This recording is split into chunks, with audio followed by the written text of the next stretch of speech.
안녕하십니까, 이재필입니다. 자, 매주 일요일 시황 방송을 해드리고 있는데 지금부터 시작하겠습니다. 자, 금요일 그러니까 우리 시간으로 토요일 아침에 끝난 미국 시장은 조금 빠졌죠.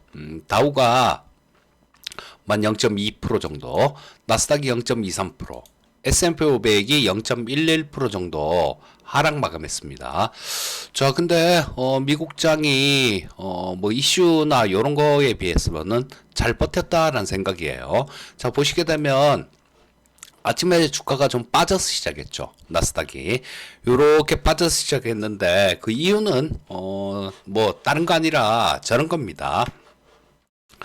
미국의 고용지표가 나왔는데요. 그 고용지표가 시장에서는 지금 뭐 조금 떨어질 거다.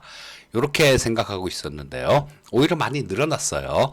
자, 요게 신규 고용이 한 20, 자, 신규 고용이 한 27만 2천 건 정도가 증가가 됐습니다. 이 숫자는 그래요. 전달에 16만 5천 건 정도였었고요. 자, 이거보다도 지금 나온 게 27만 2천 건이니까 굉장히 좀 많이 높게 나왔죠. 지금 시장이 가장 원하고 있는 시나리오는 미국의 금리 인하 관련되는 그런 시나리오를 가장 원하고 있는데요. 지금 앞에서 나온 졸트 구인이직 보고서나 뭐 다른 실업수당 청구 건수나 이런 것들은 야, 금리를 좀 빨리 인하할 수 있겠다.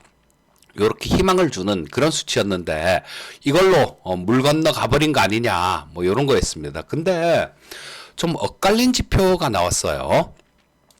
자, 이렇게 비농업 신규 고용이 27만 2천 건이 늘어났는데 실업률은 4.0%가 나왔습니다. 요거는 전달이 3.9%였는데 오히려 실업률은 올라갔어요.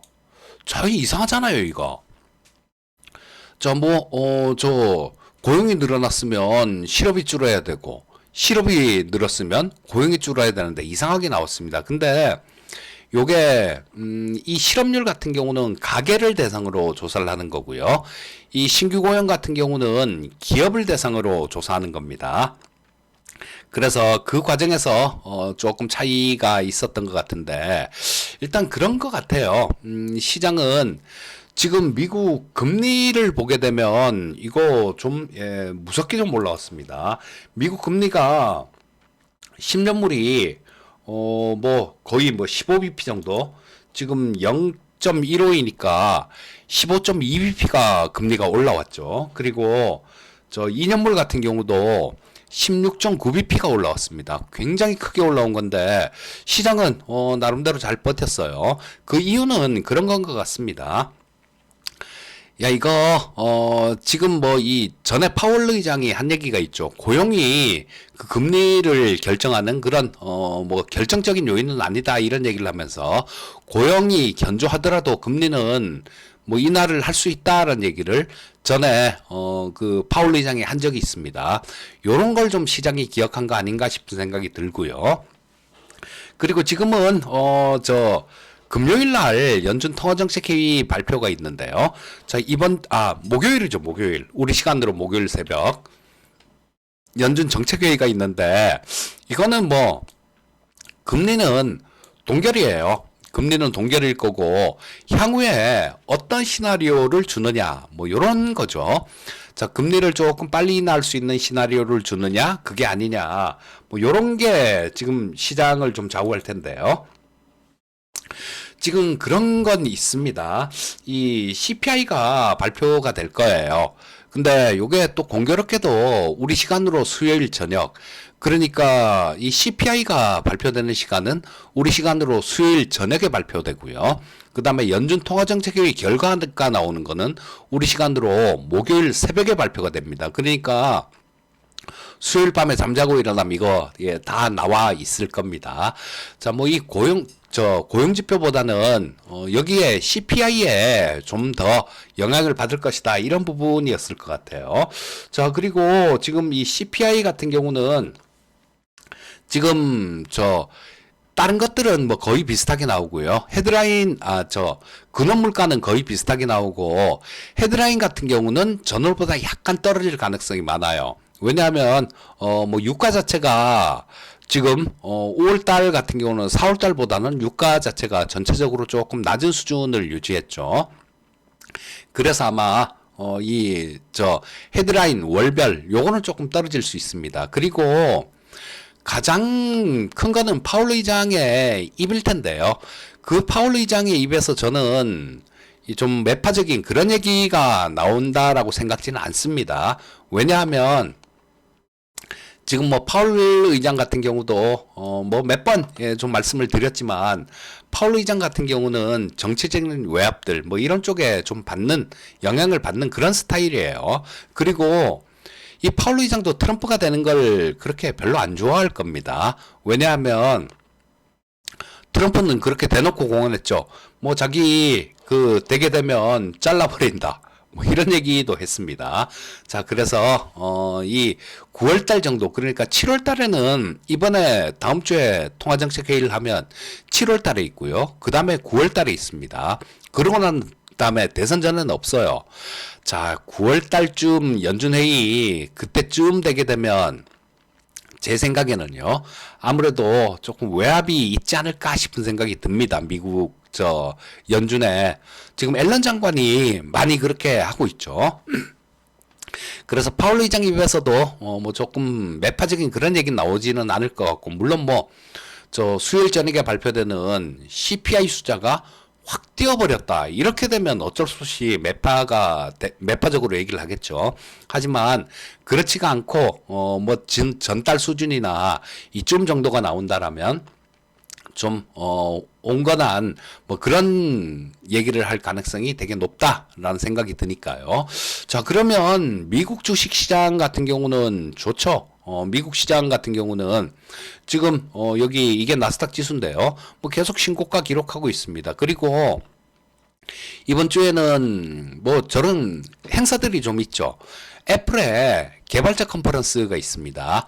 여기서 AI 관련되는 얘기들을 많이 하겠죠. 자, 그리고 뭐 AI 신제품 관련되는 이런 부분들도 얘기 나올 수 있고요. 자, 그러면 IT 쪽들, 요런 쪽에는 지금 시장의 중심이 되고 있는 AI 쪽 같은 경우는 괜찮다라고 봐야 될 거고요. 또 엔비디아가 주식 분할을 하죠. 주식 분할을 하니까 이게 또 되게 싸 보이는 그런 구간으로 오죠. 자, 엔비디아 차트를 한번 볼게요. 자, 보시면 지금 1208달러로 마감됐네요. 0.09% 약보합으로 마감했는데, 요거도 뭐 빠져 시작해 갖고 모양 나쁘진 않죠.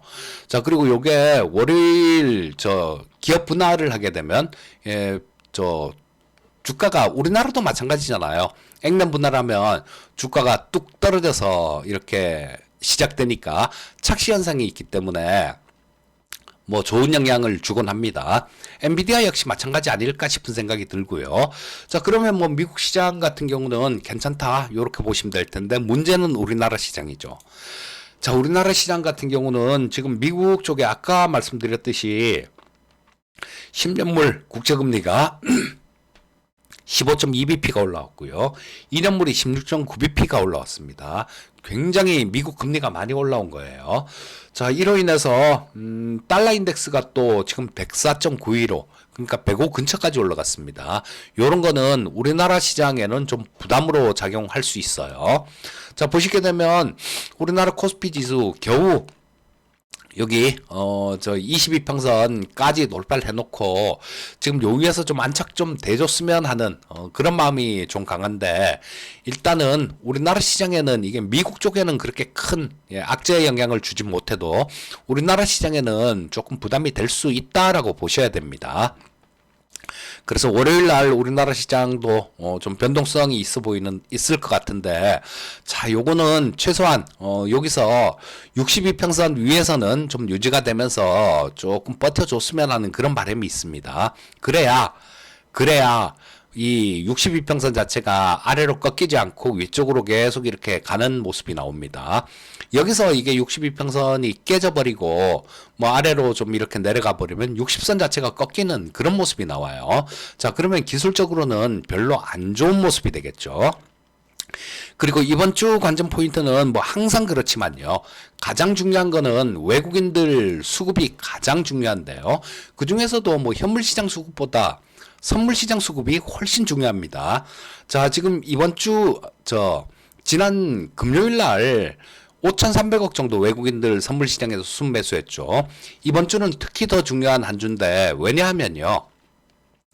이번 주 목요일이 옵션 만기입니다. 목요일이 옵션 만기니까 지금 6월물에 들어가 있던 그 외국인들 포지션들, 요런 것들이 9월물로 이렇게 롤오버 되는 그런 과정이 이번 주에 나타날 겁니다. 근데 이 롤오버 되는 과정에서 매수로 롤오버 되는 부분들이 많으냐, 아니면 매도로 롤오버 되는 부분들이 많으냐, 이 부분을 좀 살펴봐야 되는데요. 그걸 좀 디테일하게 보시려면 여기서 외국인들 수급 보시고, 이 선물 시장에서 외국인들 지금 요거는 당월물이고요. 6월물입니다. 보시면 요거는 여기 6월물이고, 요 6월물은 이제는 뭐 미결작정 쭉 감소할 겁니다. 왜냐하면 정리를 해야 되니까. 근데 요거보다도요 9월물을 보셔야 돼요.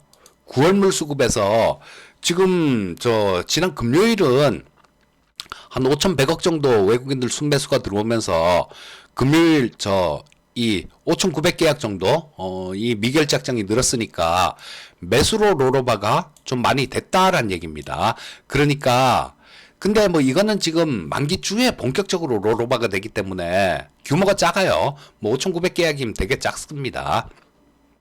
뭐 화요일, 수요일 이렇게 넘어가면 몇만 계약씩 이렇게 될 거예요. 롤오버가 될 텐데 그 과정에서 외국인들이 매수가 들어와 줘야 돼요. 매수가 들어와 주면 이거는 차월물에 대한 매수라는 거, 그거는 보는 방법 지금 알려드렸죠.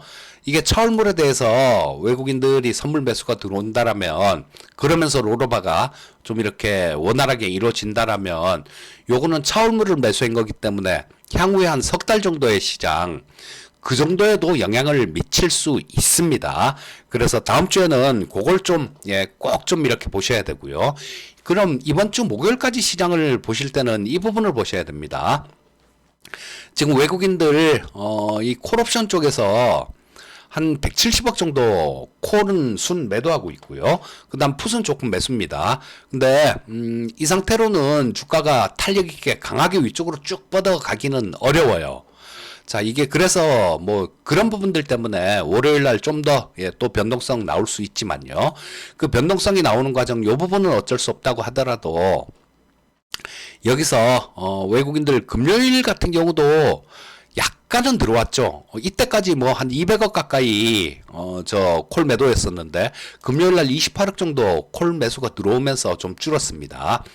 이게 지금 현재 한 170억 정도 콜옵션에 대해서 외국인들은 순매도를 하고 있어요. 이게 줄어줘야 됩니다.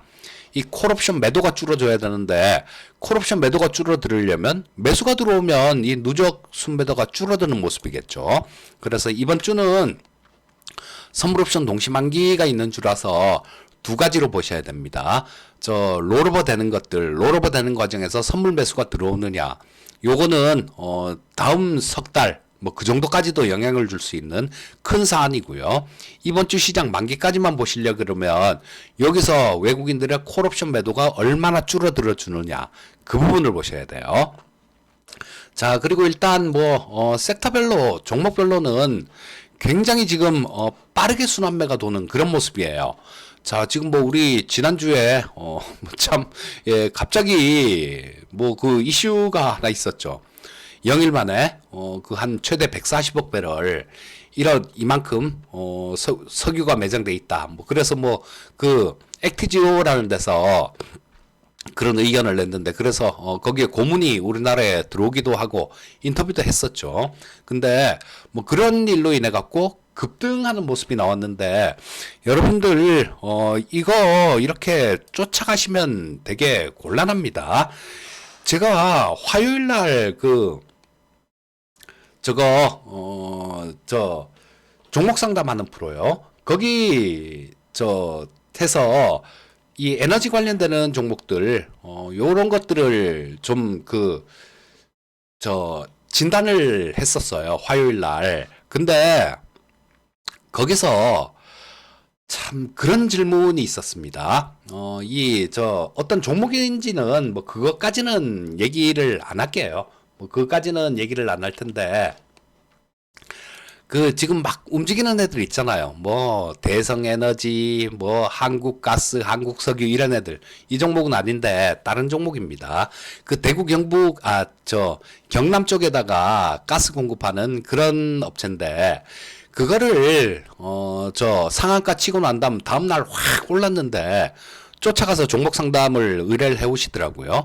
그런 분들 그렇게 매매하시면 안 됩니다. 그렇게 매매하시면 안 돼요. 자, 이렇게 뭐 상한가 치고 상한가 치고 그 다음날 또 급등한 종목을 매매를 하시려면 안 물어봐도 되는 그 정도 내공이 돼야 돼요. 이거는 욕심만 많은 겁니다. 그러니까 뭐 급등했는데 쫓아가고 그런 매매는 절대 하지 마시고요. 좀 내게 아니다 싶으면 그냥 과감하게 그냥 그래 니들 많이 먹고 잘 먹어라 이러고 그냥 쿨하게 넘어갈 필요가 있어요. 뭘 이렇게 급등한 걸 쫓아가서 막 하다 보면 크게 당합니다. 크게 당해요.